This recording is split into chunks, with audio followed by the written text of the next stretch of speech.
Police কনস্টেবলের নিয়োগ বিজ্ঞপ্তি প্রকাশ করা হয়েছে। আমরা যারা মিরি জব সার্কুলার ইউটিউব চ্যানেলটি সাবস্ক্রাইব করে নিই, অবশ্যই সাবস্ক্রাইব করবেন এবং শেয়ার করে দিবেন সবার মাঝে। ভিউয়ার্স, এখানে বলা আছে যে অনলাইনে আবেদন শুরু 3 মার্চ 2025 এবং শেষ 18 মার্চ 2025। এখানে একটি কথা এরা বারবার অবগত করে যে ট্রেনিং রিক্রুট কনস্টেবল টিআরসি পদে নিয়োগের ক্ষেত্রে কোনো আর্থিক প্রকার দালাল সাথে জড়িত থাকলে পরবর্তীতে জানাজানি হলে সেটি চাকরি চ্যুত করা হবে। এখানে কনস্টেবল পদে বয়স 18 থেকে 20 বছরের মধ্যে হতে হবে। তবে যে সকল প্রার্থীর বয়স 18 মার্চ 2025 তারিখে 18 থেকে 20 বছরের মধ্যে হতে হবে, শুধুমাত্র তারাই আবেদন করতে পারবেন। শিক্ষাগত যোগ্যতা এসএসসি পাস করতে হবে, কমপক্ষে 2.5 পেলে আপনারা আবেদন করতে পারবেন, যে যেখানে হোক। Vocational, general, science, arts, commerce থেকে হলো আপনারা আবেদন করতে পারবেন, তবে 2.5 পেলে আপনারা আবেদন করতে পারবেন। ভিউয়ার্স, এরপরে আপনারা অবশ্যই জানেন যে পুলিশে সাধারণত হাইট বেশি প্রার্থীগণ কেন হয় 5 ফুট আর নয়।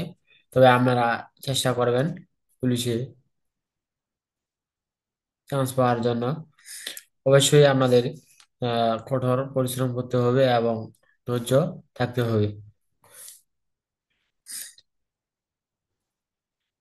পুলিশে এখানে পুরুষ প্রার্থীদের জন্য উচ্চতা 5 ফুট 6 ইঞ্চি, মহিলাদের ক্ষেত্রে 5 ফুট 4 ইঞ্চি। পুরুষ প্রার্থীদের ক্ষেত্রে বুকের মাপ 30, প্রসারিত অবস্থা 32। মহিলাদের ক্ষেত্রে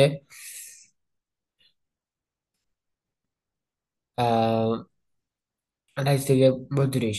দৃষ্টি যেহেতু 6 বাই 6 থাকতে হবে। এখানে বলা হয়েছে যে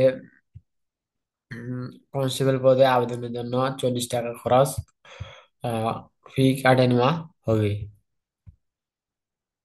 এখানে প্রথম ধাপ যেটি হবে, আপনাদের শারীরিক বা ফিজিক্যাল ইন্টেলিজেন্স পরীক্ষা হবে। তারপর যখন আপনাদের মেসেজে জানানো হবে, তখন আপনারা মনে করবেন যে আপনারা ফিজিক্যাল ইন্টেলিজেন্সে টিকে গেছেন। তবে আমি দেখছি যে পুলিশ কনস্টেবলে 5 ফুট 9.5 এরকম ফিজিক্যাল ইন্টেলিজেন্স মেসেজ আসে না। যাদের 5 ফুট 7 ইঞ্চি তাদের ক্ষেত্রে আসে না। তবে আপনাদের ক্ষেত্রে আসতে পারবে, আপনারা দেখবেন। এখানে শারীরিক মাপ ও কাগজপত্র যাচাই সহ মুখী পরীক্ষার সময়সূচি দেওয়া যায়, আপনারা দেখে নেবেন। ভিডিওটি ভালো লাগলে অবশ্যই সাবস্ক্রাইব করবেন। ধন্যবাদ।